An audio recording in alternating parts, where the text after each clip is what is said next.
Science 2 का हमारा third chapter चल रहा है, life process in living organism part 2। कल हम लोगों ने देखा था सेक्सुअल रिप्रोडक्शन इन प्लांट, है ना, फ्लावर के बारे में हम लोगों ने कल देखा था पूरा, है ना, फर्टिलाइजेशन, डबल फर्टिलाइजेशन। अभी हम लोग देखेंगे आज sexual reproduction in human beings भी देखने वाले हम लोग आज। यहाँ पे क्या दिया है देखो, जो ग्रेन्स होते हैं, पल्स के जो ग्रेन्स होते हैं वो सॉइल में डाल दिए। ओके, पल्स ग्रेन सॉइल में डाल दिए। You can observe them through glass, glass के नीचे हम लोग उसे ऑब्जर्व कर सकते हैं। Water it every day and record the changes. Simple logic है, सॉइल लेना है, सॉइल के अंदर पल्स के ग्रेन्स डालने हैं और उसे ऑब्जर्व करते रहना है। रोज पानी भी डालना है, रोज ऑब्जर्व करते रहना है। तो होता क्या है देखो, ओव्यूल डेवलप्स इनटू सीड। हम लोगों ने देखा था ओवरी होता है ना, ओवरी के अंदर कौन होता है, ओव्यूल। ओव्यूल के अंदर एम्ब्रियोसाइट, है ना, ये होता है ओवरी। ओवरी के अंदर कौन, ओव्यूल। ओके, तो ओव्यूल किस में डेवलप होता है, ओव्यूल सीड में डेवलप होता है। एंड पूरा का पूरा ओवरी किस में, फ्रूट में। ये जो पूरा का पूरा जो ओवरी है वो फ्रूट में डेवलप होता है। ओके, ये हम लोगों ने कल देखा है। ओके, फर्टिलाइजेशन का बाद वाला प्रोसेस है ये। हम लोगों ने कल क्या देखा, फर्टिलाइजेशन, डबल फर्टिलाइजेशन, है ना। उसके आगे हम लोग पढ़ रहे हैं। चलो, फर्टिलाइजेशन हो गया, डबल फर्टिलाइजेशन हो गया। उसके बाद क्या होता है, उसके बाद देखो ये जो ओव्यूल होता है ये किस में डेवलप हो जाता है, सीड में। ओके, और ये ओवरी जो होता है वो फ्रूट बनता है। नॉर्मली देखो फ्रूट के अंदर क्या होता है, सीड। तो वैसे ही हो रहा है, देखो देखो फ्रूट के अंदर क्या होता है, सीड होता है ना। तो ये फ्रूट मतलब क्या, ये फ्रूट मतलब होता है ओवरी, और उसके अंदर का सीड मतलब होता है ओव्यूल। समझे क्या बोला, समझा। Okay, seeds fall upon the ground when fruit breaks up and they germinate in the soil under favourable condition. ये तो तुम्हें पता है, जब कोई भी फ्रूट नेचुरली ब्रस्ट होता है, फूटता है, तो उसका सीड जमीन पे आके गिरता है। ये तो नॉर्मली सबको पता है ना। जब तुम्हारा फ्रूट जो है वो फूट जाता है तो उसमें से सीड बाहर निकलता है, जमीन पे गिरता है। जमीन पे गिरने के बाद क्या होता है, वापस एक नया प्लांट आता है। मतलब क्या है, वो सीड क्या हुआ, जर्मिनेट हुआ। सीड क्या हो गया, जर्मिनेट हुआ, और वो नया प्लांट बनाना चालू कर देगा। Zygote develops at the cost of food stored in endosperm of seed, and thus a new plantlet is formed. देखो नॉर्मली होता क्या है, वो सीड जो है ना, जो जमीन पे गिरा है, जो सीड जो जमीन पे गिरा है उसके अंदर ऑलरेडी खाना स्टोर्ड होता है। हम लोगों ने लास्ट ईयर देखा था। ओके, वो सीड के अंदर ऑलरेडी खाना स्टोर्ड होता है। ओके, तो जर्मिनेट होते समय वो सीड अपने आप को खाना भी प्रोवाइड कर सकता है। कैसे, क्योंकि सीड के अंदर ऑलरेडी क्या है, फूड ऑलरेडी स्टोर्ड होता है। ओके, जब सीड जमीन पे गिरता है, जब सीड जमीन पे गिरता है तो उसके अंदर ऑलरेडी फूड स्टोर होता है। ओके, तो वो जब फूटता है तो वो टाइम तक वो अपने आप को खाना प्रोवाइड कर सकता है। क्यों, क्योंकि उसके अंदर ऑलरेडी क्या है, खाना है ना, खुद के लिए। तो फिर वो फूटता है और नया प्लांट बन जाता है। ओके, ये यहां पे लिखा है, this is called as seed germination. इसे हम लोग क्या बोलते हैं, सीड जर्मिनेशन। तो ये देखो, ये लॉजिक ये तुम लोगों को भी पता है। ओके, देखो नॉर्मली होता क्या है, जब हम लोग समझो किसी सीड को सॉइल में डाल देंगे, समझो, और उसे डे टू डे पानी देंगे, तो वो सीड क्या होगा, जर्मिनेट होगा। जर्मिनेट मतलब फूटेगा और उसमें से प्लांट उगेगा। सही है ना। तो होता क्या है, जो तुम्हारा ओव्यूल होता है, देखो ये समझो तुम्हारा फ्रूट है, ये पूरा फ्रूट मतलब क्या, ओवरी, और उसके अंदर जो सीड होता है उसे हम लोग बोलेंगे ओव्यूल, उसे हम लोग बोलेंगे ओव्यूल। ओके, तो कोई भी सीड जब नेचुरली जमीन पे गिरता है तो वो जर्मिनेट होता है। फेवरेबल कंडीशंस में वो क्या होता है, उसे अच्छे से हवा, पानी और धूप मिला तो क्या होगा, वो जर्मिनेट होगा। जर्मिनेट में होगा मतलब क्या, उसमें से क्या निकलेगा, प्लांट बाहर निकलेगा। मतलब क्या होगा, एक नया प्लांट बनेगा। सही है। तो ये नॉर्मली तुमको पता है, इसे हम लोग बोलेंगे सीड जर्मिनेशन। आगे, sexual reproduction in human. Okay, next topic है हमारा sexual reproduction in human. We have studied in the chapter of heredity and variation that men have XY sex chromosome and women have XX sex chromosome. देखो normally क्या है, देखो male and female. Okay, woman में कौन से chromosome होते हैं? XX. Mail में XY. ओके, मेल में कौन से क्रोमोसोम होते हैं? XY. फीमेल में XX.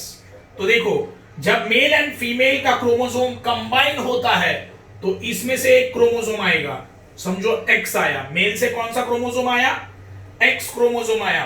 फीमेल से X ही आ सकता है. तो क्या बना? XX क्या होता है? मतलब बेटी का जन्म हुआ. बेटी का जन्म हुआ. देखो XX कौन होता है? फीमेल होता है. अभी समझो मेल से क्या आया?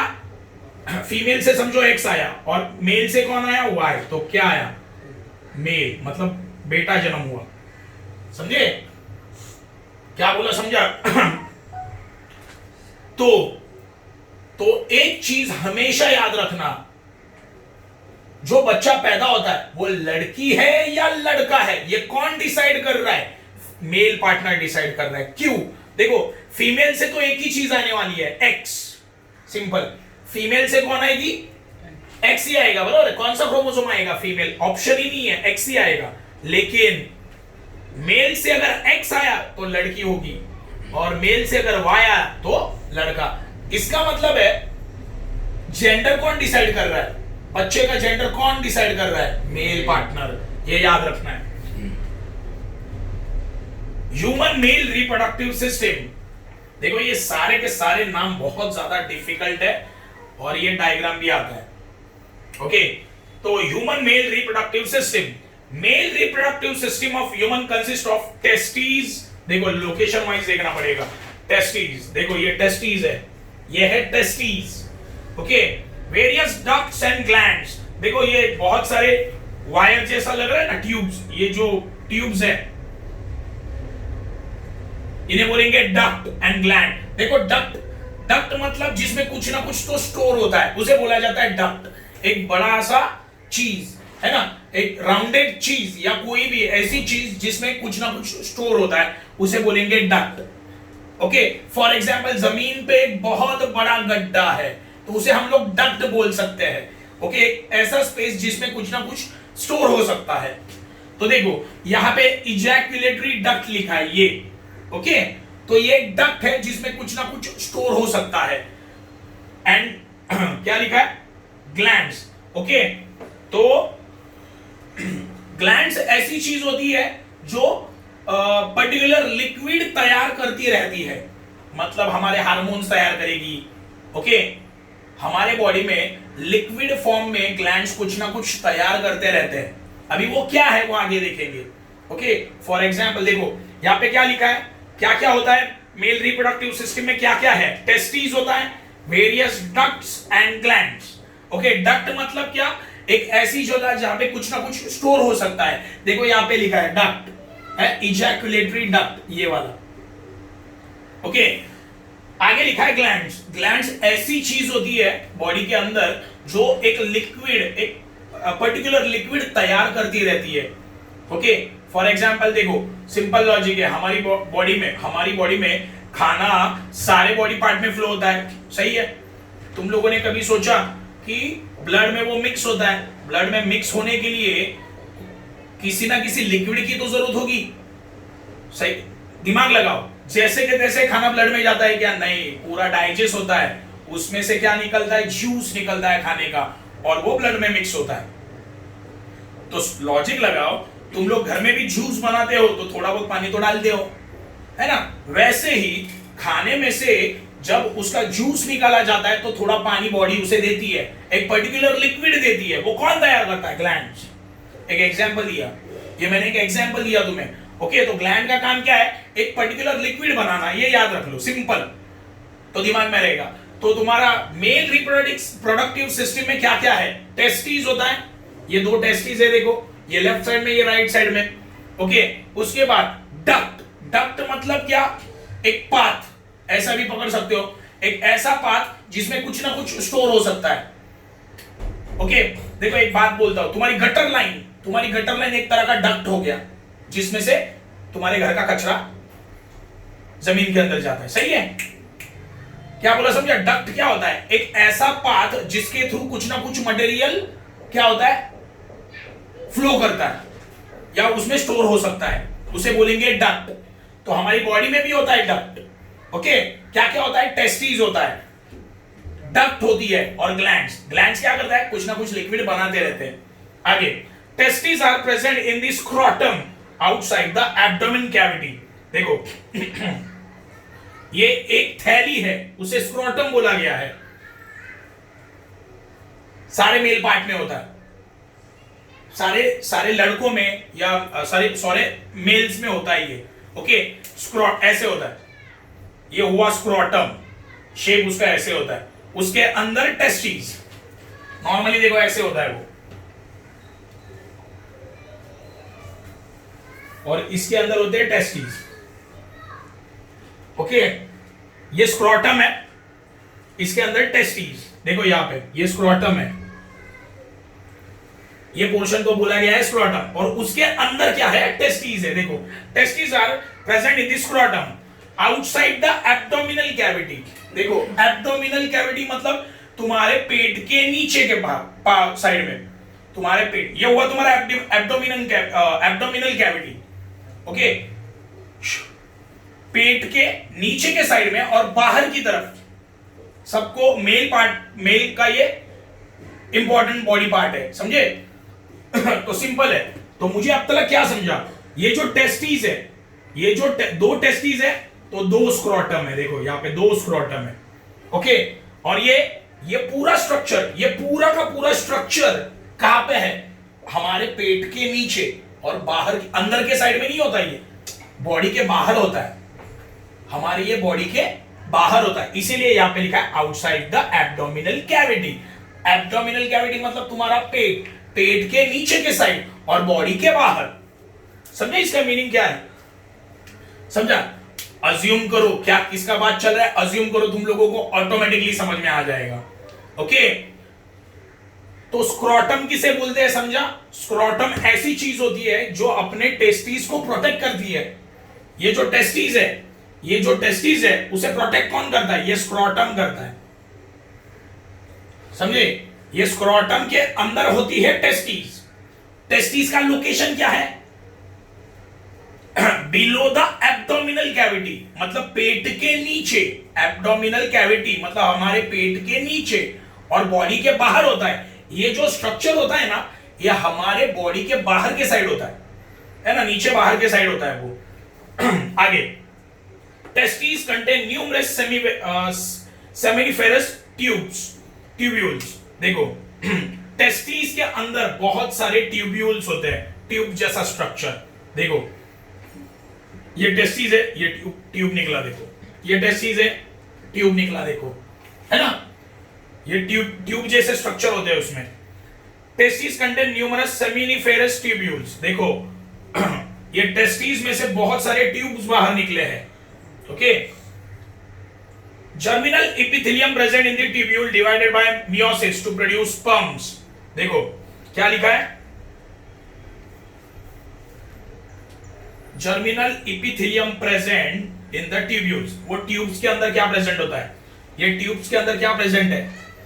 ये ट्यूब्स के अंदर प्रेजेंट है जर्मिनल एपिथेलियम। ये ऐसी चीज होती है जो स्पर्म्स को बनाती है। मेल के अंदर स्पर्म्स को बनाने वाला पार्ट कौन सा है? देखो, जर्मिनल एपिथेलियम। तो अभी तक मुझे क्या समझा?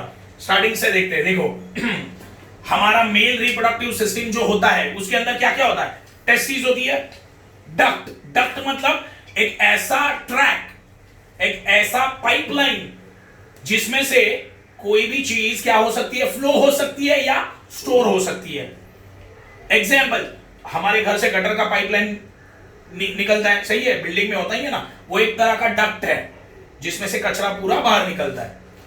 ओके, तो वो डक्ट का एग्जांपल मैंने तुमको दे दिया। तो ह्यूमन बॉडी में भी बहुत सारे डक्ट होते हैं जिसमें से जिसमें कुछ ना कुछ स्टोर भी हो सकता है और बाहर भी निकल सकता है ना। जैसे हमारा घर का कचरे का पाइपलाइन है ना, पानी का पाइपलाइन, वो एक तरह का डक्ट हुआ। तो हमारी ह्यूमन बॉडी में जो रिप्रोडक्टिव सिस्टम है किससे किससे बनी है? टेस्टिस से बनी है। Testis, duct and glands. Gland क्या है? पर्टिकुलर लिक्विड बनाता है। ओके, आगे हमारे ह्यूमन रिप्रोडक्टिव सिस्टम में 2 टेस्टिस होती है। कितने टेस्टिस? 2 टेस्टिस। और ये दोनों भी टेस्टिस किसके अंदर होती है? स्क्रोटम के अंदर। ये हुआ स्क्रोटम, है ना, ये हुआ स्क्रोटम, उसके अंदर 2 टेस्टिस। टेस्टिस से क्या बाहर निकलता है? ट्यूब्यूल्स, ट्यूब्स, एक तरह मतलब पर्टिकुलर ट्यूब्स। देखो ये ट्यूब्स बाहर, ट्यूब्यूल्स बाहर निकले। ट्यूब्यूल्स के अंदर कौन होता है? Germinal epithelium. ये ऐसी चीज होती है जो स्पर्म्स को बनाती है, ये याद रखना। क्या बोला, समझा? तो अब देखो लॉजिक है। देखो मैंने कैसे याद रखा ये बताता हूं। देखो ये हुआ स्क्रोटम। देखो नॉर्मली बाहर कौन है? स्क्रोटम है। स्क्रोटम के अंदर कौन? टेस्टिस। टेस्टिस से बाहर कौन निकल रहा है? ट्यूब्स। ट्यूब्स के अंदर कौन है? Germinal epithelium. कैसे याद रखना है, समझा? देखो ये हुआ स्क्रोटम। स्क्रोटम का काम क्या होता है? टेस्टिस को प्रोटेक्ट करना। स्क्रोटम का काम क्या है? टेस्टिस को प्रोटेक्ट करना। तो देखो ये 2 स्क्रोटम हुए। स्क्रोटम के अंदर कौन है? टेस्टिस है। टेस्टिस से कौन बाहर निकल रहा है? ट्यूब्स। उसे बोलेंगे सेमिनिफेरस ट्यूब्यूल। ओके, ये ट्यूब के अंदर कौन है? Germinal epithelium. इसका काम क्या है? स्पर्म्स को बनाना। Okay, in the tubules divided by meiosis to produce sperm. देखो तो ये जो जर्मिनल इपिथेलियम किसके अंदर है? ट्यूब्यूल के अंदर, मतलब ट्यूब्स के अंदर कौन है? Germinal epithelium. ये रिपीटेडली डिवाइड होते रहता है। ये जो जर्मिनल इपिथेलियम है वो डिवाइड होते रहता है, टुकड़े होते रहते हैं उसके। और ये टुकड़े कौन सी प्रोसेस से होते हैं? Meiosis, mitosis, meiosis. Last chapter में मैंने बताया था। देखो माइटोसिस एंड मियोसिस होता क्या है? सेल डिवीजन का मेथड है। माइटोसिस एंड मियोसिस किसका?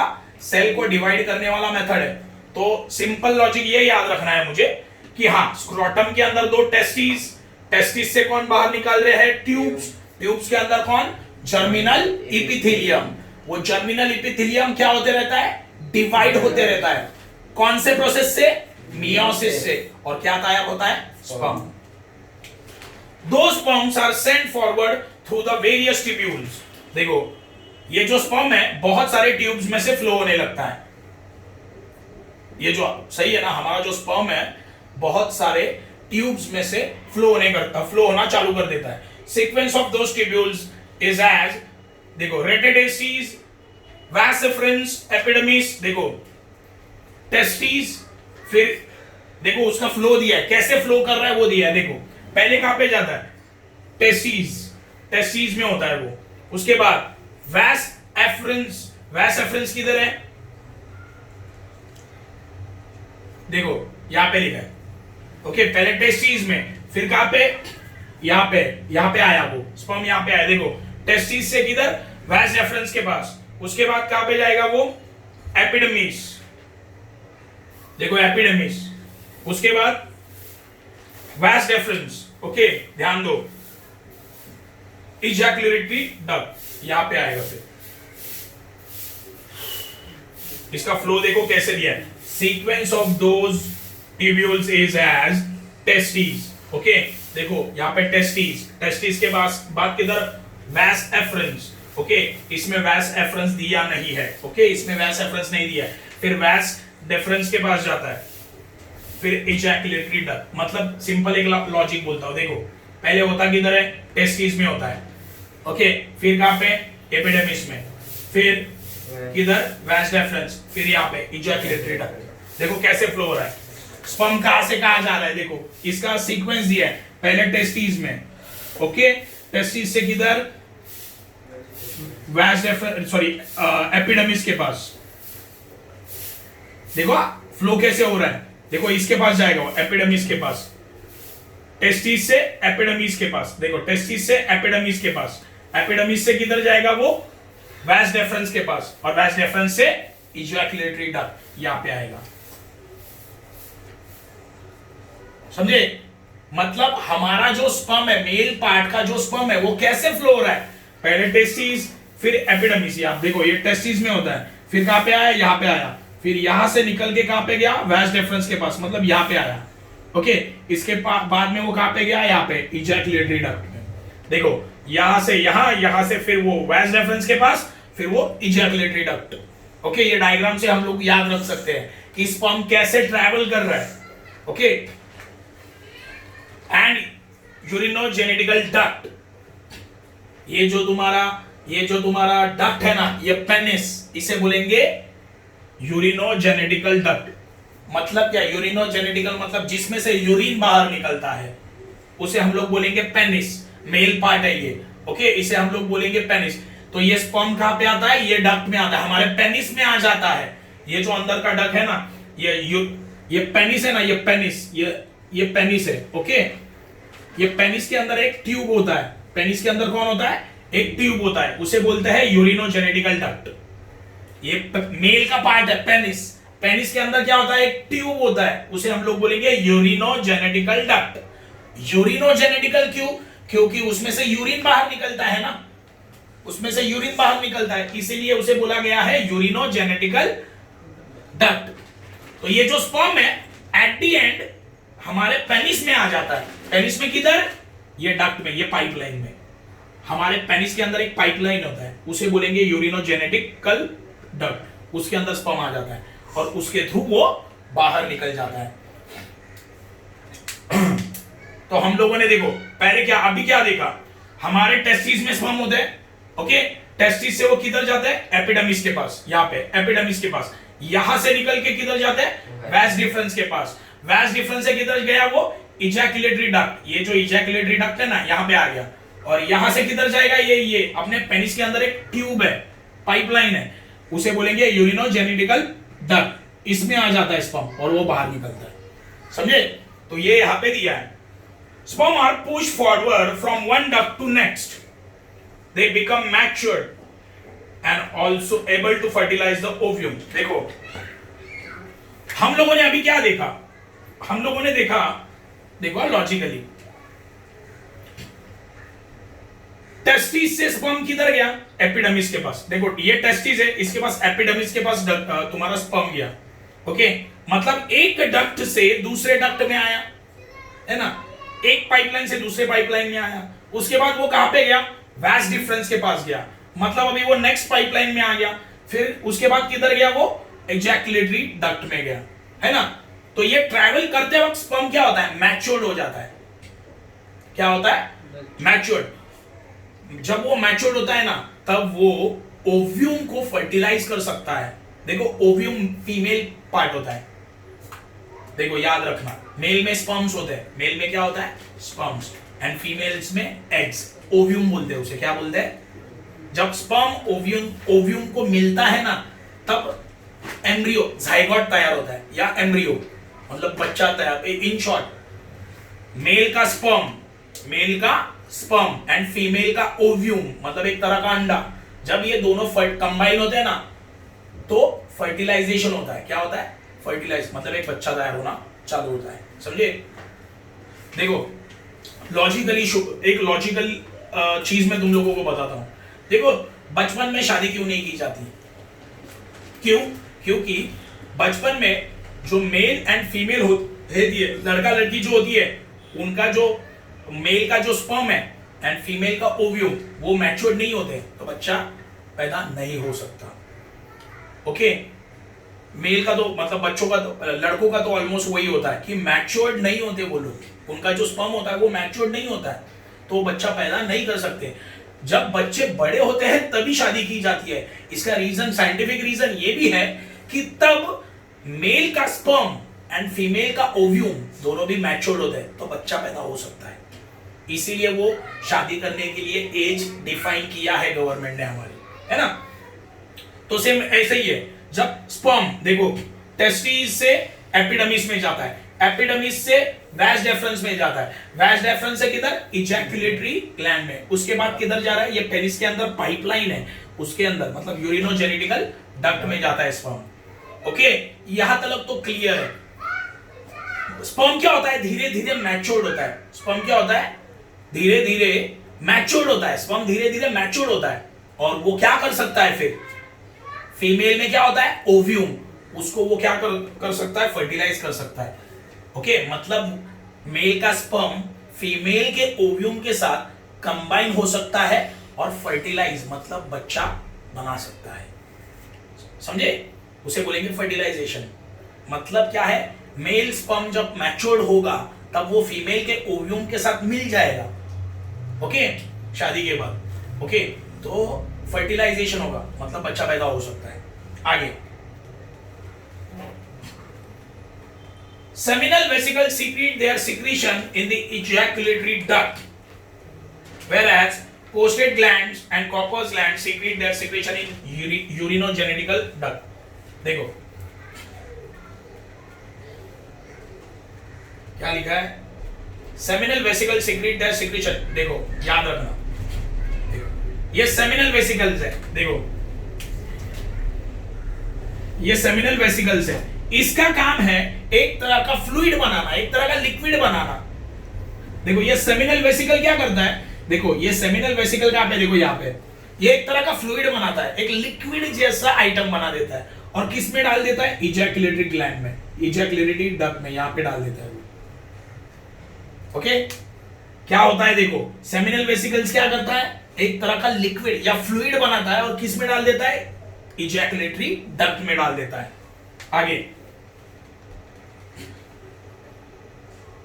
prostate gland and Copper's gland secrete their secretion in urinogenital duct।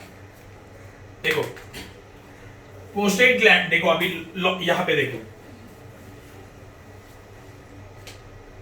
ये Copper's gland है एंड prostate glands है। ये दोनों भी क्या करते हैं? एक तरह का फ्लूइड बनाते हैं। ये भी एक तरह का फ्लूइड बनाते हैं और किस में डाल देते हैं? ये पेनिस के अंदर जो ट्यूब है ना उसमें डाल देते हैं वो लिक्विड को। पेनिस के अंदर जो ट्यूब है उसे बोलते हैं यूरिनोजेनिटल डक्ट। देखो ये दो मेन इंपॉर्टेंट पॉइंट्स है। सेमिनल वेसिकल, देखो सेमिनल वेसिकल क्या करता है? लिक्विड बनाता है एक तरह का। ओके, सिक्रीशन मतलब एक तरह का फ्लूइड बनाता है और किस में डाल देता है? इजैकुलेटरी डक्ट में। सेमिनल वेसिकल क्या करता है? एक तरह का फ्लूइड बनाता है और किधर डाल देता है? इजैकुलेटरी डक्ट में डाल देता है, यहां पे डाल देता है वो जो लिक्विड बनाया वो। अभी दो ग्लैंड्स है, देखो एक prostate gland and Cowper's gland. ये जो दो ग्लैंड्स है ये क्या करते हैं? ये भी दो फ्लूइड बनाते हैं। क्या बनाते हैं? एक तरह का लिक्विड बना देते हैं और किस में डाल देते हैं? पेनिस के अंदर जो पाइपलाइन है उसके अंदर डाल देते हैं। पेनिस के अंदर क्या है? पाइपलाइन, उसे हम लोग क्या बोलते हैं? Urinogenital duct. इसमें से यूरिन बाहर निकलता है। ओके, पेनिस के अंदर एक ट्यूब है उसे बोलेंगे हम लोग यूरिनोजेनिटल डक्ट। तो ये ट्यूब के अंदर लिक्विड भरा जाता है। लिक्विड मतलब क्या? वो सिक्रीशन, सिक्रीशन एक फ्लूइड होता है, लिक्विड एक तरह का। कौन डालता है? Prostate gland and Cowper's gland. ये दोनों भी क्या करेंगे? अपना लिक्विड बनाएंगे और किधर डालेंगे? ये ट्यूब के अंदर। क्या बोला समझा? क्या बोला समझा हसन? पक्का? हाँ, तो मुझे अब तक क्या समझा? मुझे समझा कि सेमिनल वेसिकल, सेमिनल वेसिकल में होता क्या है? सेमिनल वेसिकल में होता क्या है? ये लिक्विड बनाता है और किस में डालता है? इजैकुलेटरी डक्ट में। Prostate gland and Cowper's gland ये दोनों भी क्या करते हैं? लिक्विड बनाते हैं और किस में डाल देते हैं? यूरिनोजेनिटल डक्ट में। यूरिनोजेनिटल डक्ट कहां पे होता है? पेनिस के अंदर। पेनिस के अंदर एक ट्यूब होता है उसे बोला जाता है यूरिनोजेनिटल डक्ट।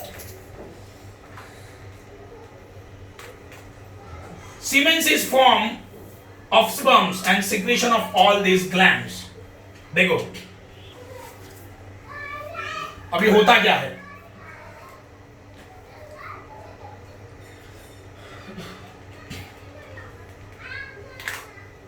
अभी होता क्या है वो देखते हैं।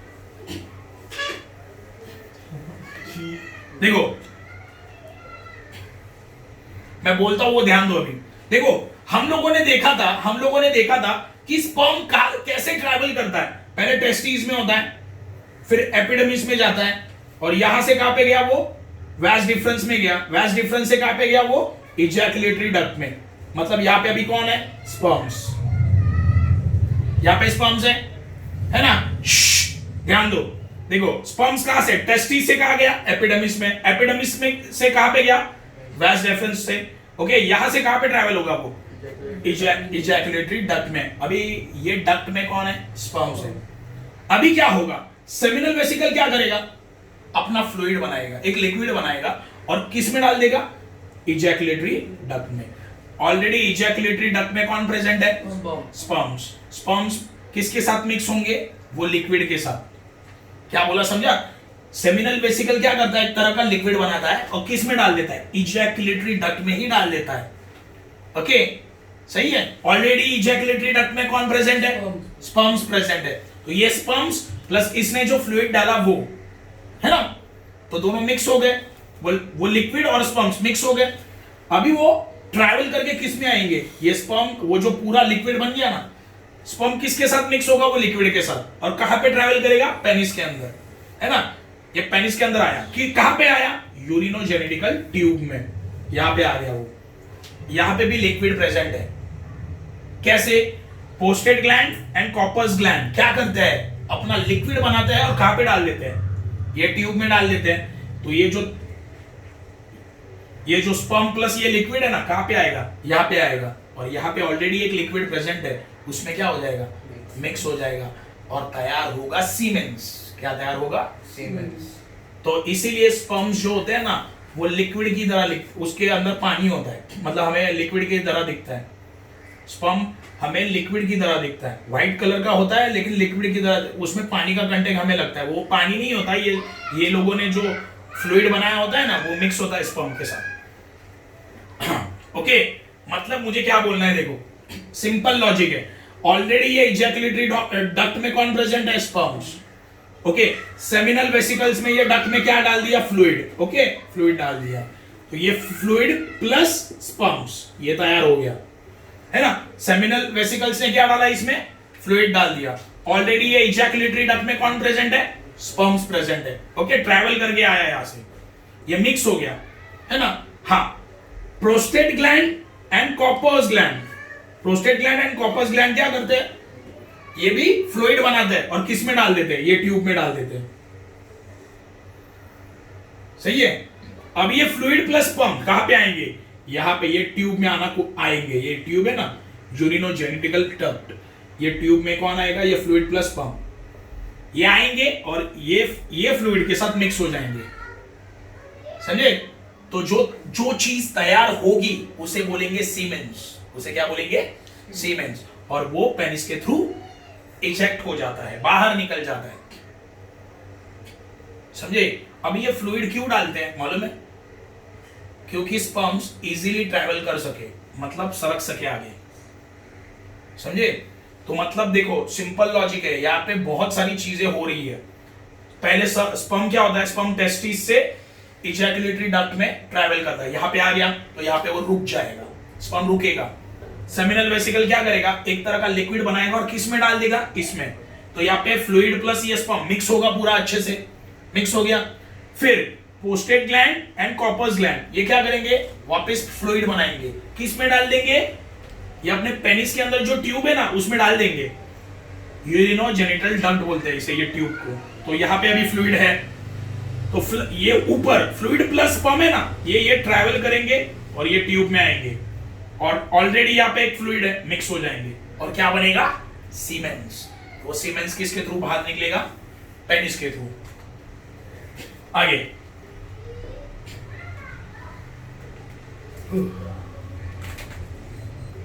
all the organs of male reproductive system are paired except urinogenital duct।